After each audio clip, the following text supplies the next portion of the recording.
All right, let's jump right in. Welcome to The Explainer. Today, we're cutting straight through the corporate buzzword bingo to absolutely master the exact boundaries between some truly foundational business analysis concepts.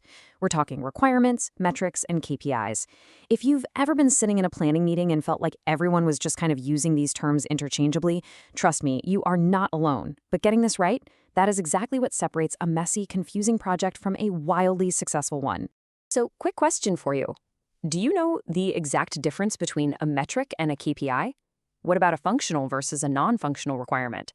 These terms get mixed up in meetings literally every single day, and it causes so much friction between business stakeholders and development teams.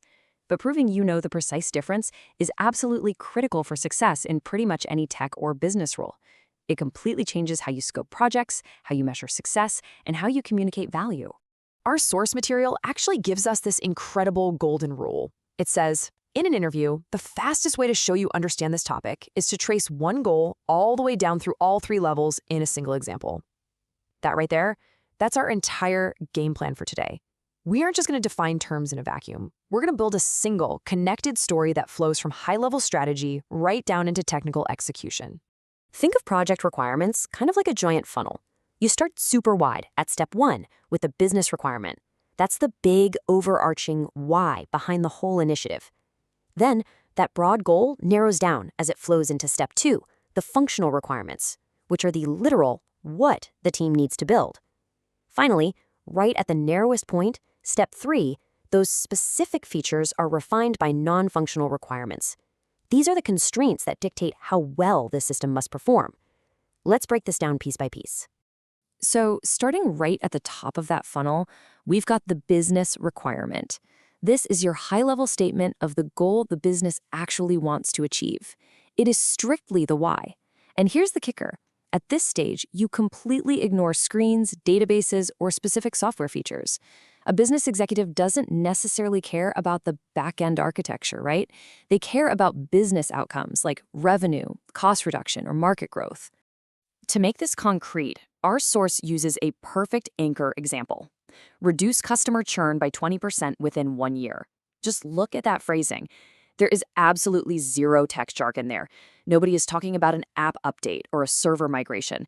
Reducing churn by 20% is a pure, measurable business outcome. It gives the whole team a clear North Star, and we're going to use this as the anchor for the rest of our connected story. Now let's pivot to our first big head-to-head matchup. Functional versus non-functional requirements. A really handy mental shortcut here is that functional requirements are all about what it does. They are strictly pass or fail. If a developer builds a feature and a tester can verify it actually happened, boom, it's functional. It works or it doesn't. Non-functional requirements, on the flip side, dictate how well it performs. These are your quality standards and your system constraints. Let's plug this right back into our churn story. To hit that high-level business goal of reducing churn, what do we actually need to build? While a functional requirement might be the system must send a renewal reminder email 7 days before subscription expiry, or the user must be able to view their usage dashboard. These are incredibly concrete, testable features. A tester can just say, yep, the email went out on day 7, or nope, the dashboard didn't load. It's a simple pass or fail.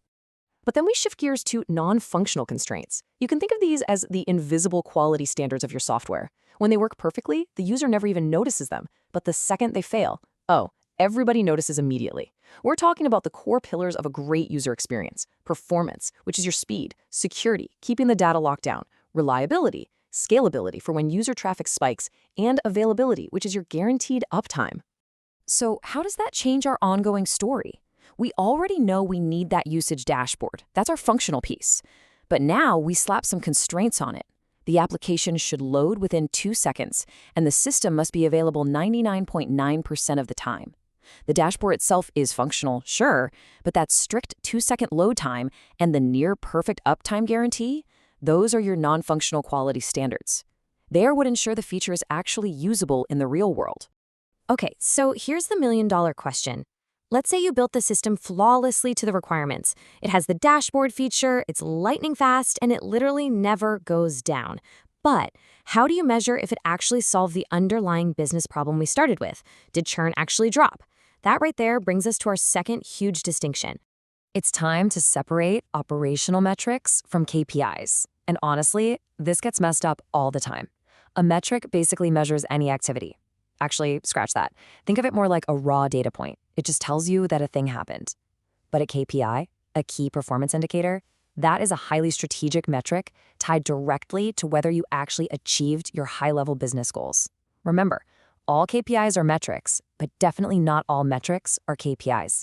Just look at how the focus shifts here. Metrics are totally operational. They measure day-to-day activities and are used heavily by the teams on the ground just to monitor system health or daily output. KPIs, though, elevate everything to the strategic level. They measure business goals and are the exact numbers senior management is staring at to determine if a project was a success or a failure. Knowing which one you're talking about will save you hours of reporting headaches. Let's ground this with a real-world example, a call center. If you're counting the number of customer calls handled in a given day, you are just tracking a metric. It's a standard operational activity. But the customer satisfaction score recorded after those calls, that is your strategic KPI. You could successfully field 1,000 calls in an hour, but if every single customer hangs up furious, you definitely haven't achieved your actual business goal, right? All right, let's bring this whole shebang together for the capstone. We are going to apply that golden rule we talked about at the very beginning, tracing a single business problem straight to the finish line. We're going to deeply connect our requirements, our metrics, and our KPIs into one continuous narrative. Let's map out the entire logical flow. We start right at the top of the funnel with our business goal: reduce customer churn by 20%. To pull that off, we decide to build specific functional features, like an automated renewal reminder email and a customer usage dashboard. But to make sure people actually use the dashboard and don't churn out of pure frustration with a laggy interface, we enforce strict non-functional standards. It absolutely must load within 2 seconds and be available 99.9% of the time. So we end up with this beautiful 4-step life cycle. Step 1, the goal: reduce churn. Step 2, the feature, our functional dashboard. Step 3, the quality standard, that snappy 2-second load time, which is our non-functional constraint. And finally, step 4, the measure, where we track the retention rate KPI to see if that dashboard actually moved the needle on our initial business goal. This proves just how deeply interconnected these concepts truly are in the real world. I really want to leave you with a final provocative thought.